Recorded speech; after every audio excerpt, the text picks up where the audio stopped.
Bienvenue sur Bulle de Bonheur, le podcast pour prendre le temps d'être heureux. Je suis Raphaël de Foucault, chercheuse inconditionnelle de Bulle de Bonheur. Ce podcast est propulsé par 2 minutes de bonheur et publié tous les jeudis. Aujourd'hui, dans notre épisode 241, nous allons parler de nos réactions en cas de conflit. Et oui, bien souvent, 2 chemins s'offrent à nous. Nous défendre pour protéger notre ego ou chercher à s'entendre pour construire un pont vers l'autre. Alors, comment faire ?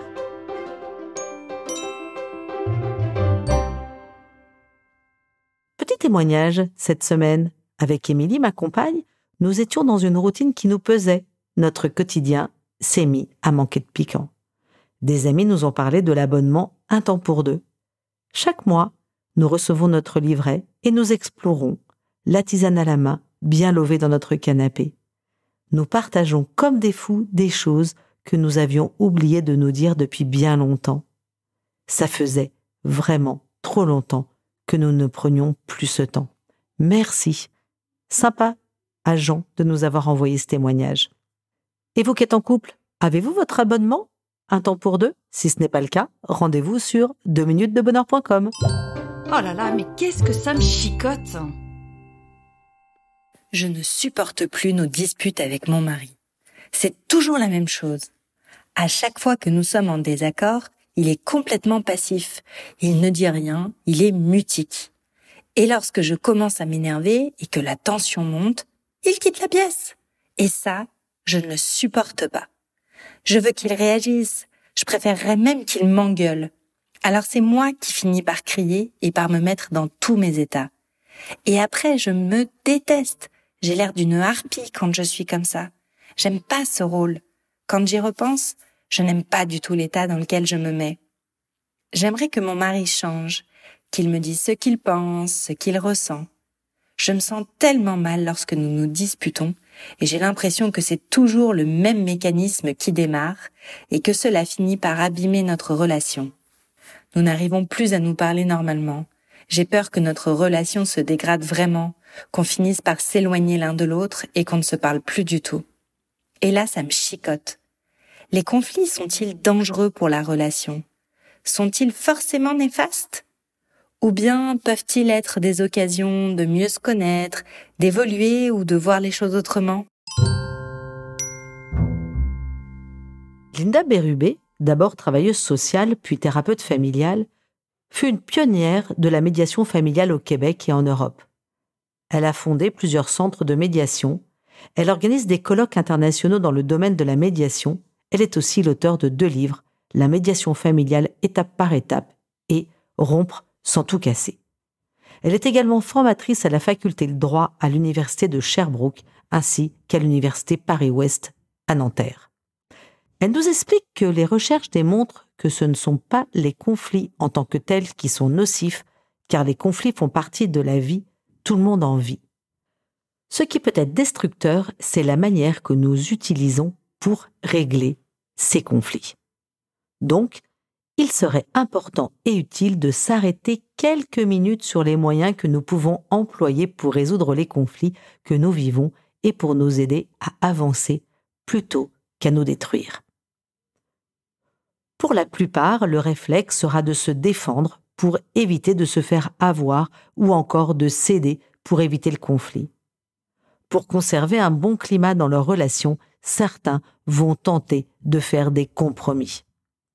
Alors, vous, quelle attitude optez-vous ? Et votre réaction dépendra de la manière dont vous avez appris à réagir en situation de conflit. Même si le conflit est la plupart du temps désagréable à vivre, se pourrait-il qu'il soit une réelle opportunité pour le changement et l'amélioration de la qualité de la relation entre 2 personnes ? Alors, si vous commenciez par mieux vous connaître pour apprendre à gérer les conflits, ça vous dit ? Alors c'est parti. Allez, je change de regard. Plus vous vous connaîtrez bien et mieux vous serez en relation avec les autres. On y va. D'abord, 2 questions à vous poser lorsque vous entrez en conflit avec quelqu'un. Première question, qu'est-ce que je veux ?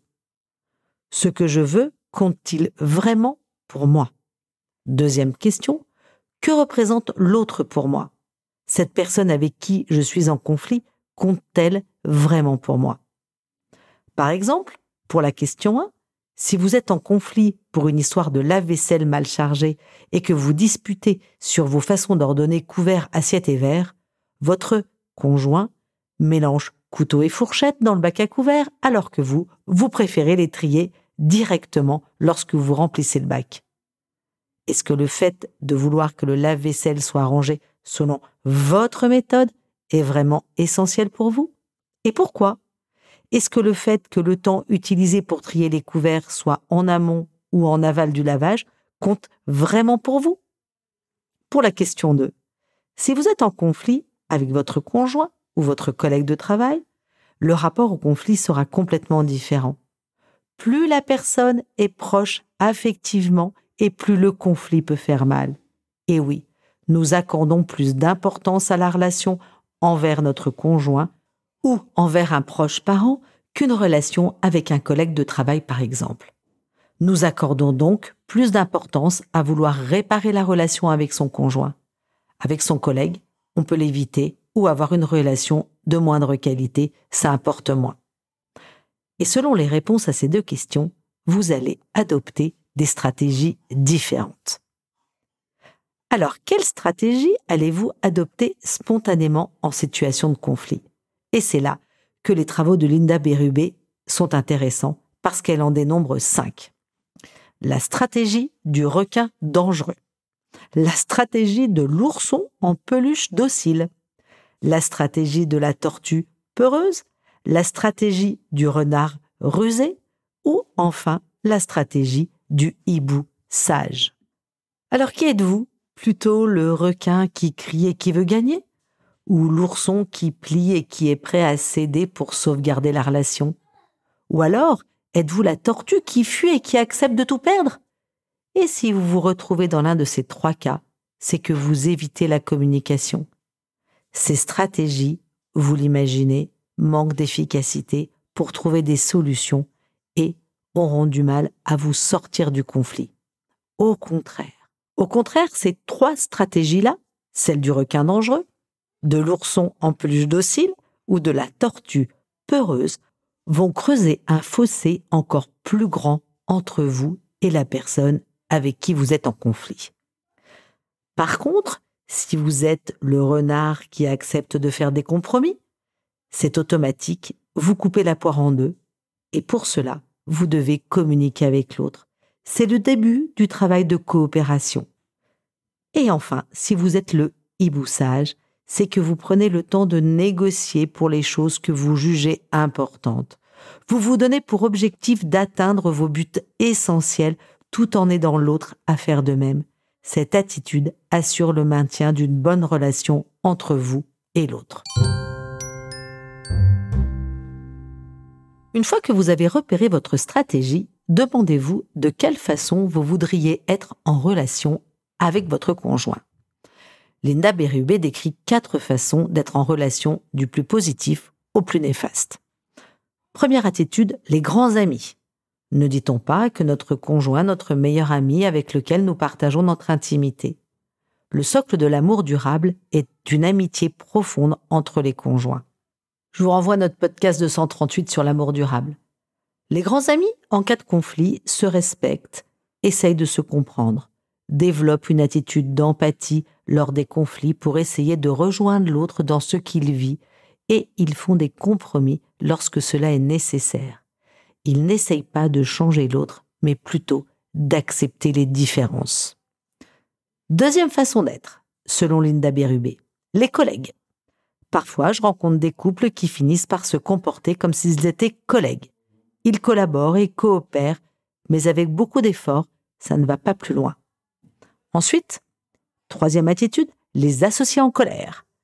Lorsque vos stratégies sont requins, oursons ou tortues, alors l'amertume s'immisce petit à petit dans votre cœur. Les conflits ne sont pas réglés et bien souvent cela commence par créer des dégâts collatéraux, notamment sur les enfants si vous en avez. Et enfin, les ennemis jurés. Parfois, lorsqu'un couple laisse les conflits et les problèmes de communication s'enliser pendant des années, la relation se dégrade vraiment peu à peu. Ils deviennent alors comme des ennemis incapables de gérer leurs relations au quotidien et avec des difficultés à assumer la responsabilité parentale tant la souffrance est grande. Que faire pour éviter cette dégringolade relationnelle ? La première étape est donc de repérer quelles sont vos stratégies principales lorsque vous vivez des conflits avec votre conjoint et repérer également quelle est sa stratégie. Une fois que vous avez tous les deux conscience de vos fonctionnements respectifs, alors c'est là que peut commencer le changement. Savoir si l'on est un requin dangereux, un ourson en peluche docile, une tortue peureuse, un renard rusé ou un hibou sage permet de dédramatiser le conflit. C'est donner un petit nom pour repérer nos mécanismes, ça permet de reprendre du recul et de différer la discussion si celle-ci se transforme en conflit tendu. Par contre, attention à ne pas enfermer l'autre sous une étiquette. Laissez à votre conjoint la possibilité d'évoluer. Si vous commencez à mieux vous connaître et à apprendre à devenir un hibou sage, alors votre conjoint, peu à peu, changera lui aussi. Lorsque vous commencez à bouger vous-même, c'est votre système conjugal qui bouge tout entier. Je dis très souvent que la relation, c'est comme un engrenage, et dans un engrenage, quand on en fait bouger un, tout le système bouge. Vous n'avez bien sûr pas le pouvoir de changer l'autre. C'est vraiment une perte d'énergie et de temps considérable de rêver d'avoir un conjoint idéal et différent de ce qu'il est. Par contre, vous avez le pouvoir de mieux vous connaître, vous, et de changer vos comportements. L'impact positif sera immédiat sur votre conjoint et vos conflits ne seront plus vécus de la même manière. Une autre étape est de commencer par changer votre regard sur le conflit. Dédramatisez-le en vous disant que le conflit fait partie de la vie et ne peut pas s'éviter. C'est donc normal d'en avoir.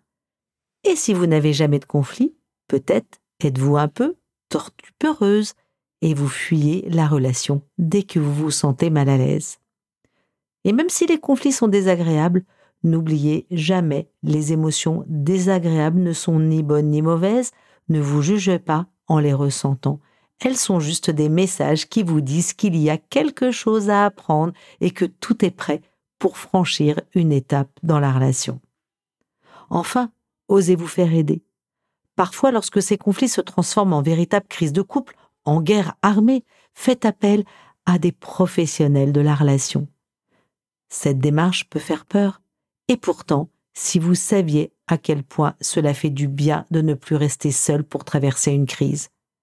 Le seul risque que vous prenez en rencontrant un professionnel, c'est de découvrir à quel point vous avez des ressources extraordinaires que vous ne connaissez pas encore. C'est aussi ouvrir des perspectives que vous n'auriez pas imaginées seul et qui vous permettront d'avancer dans votre vie. J'ai envie de vous proposer un petit exercice. Et si vous écoutiez ce podcast avec votre conjoint à un moment propice où vous êtes détendu, après avoir écouté ce podcast, vous pourriez vous amuser à trouver votre totem en situation de conflit. Demandez-vous comment vous percevez le conflit et comparez ensemble la manière dont vous vous percevez chacun. Discutez-en comme un jeu avec beaucoup de bienveillance mutuelle, c'est-à-dire sans reproche.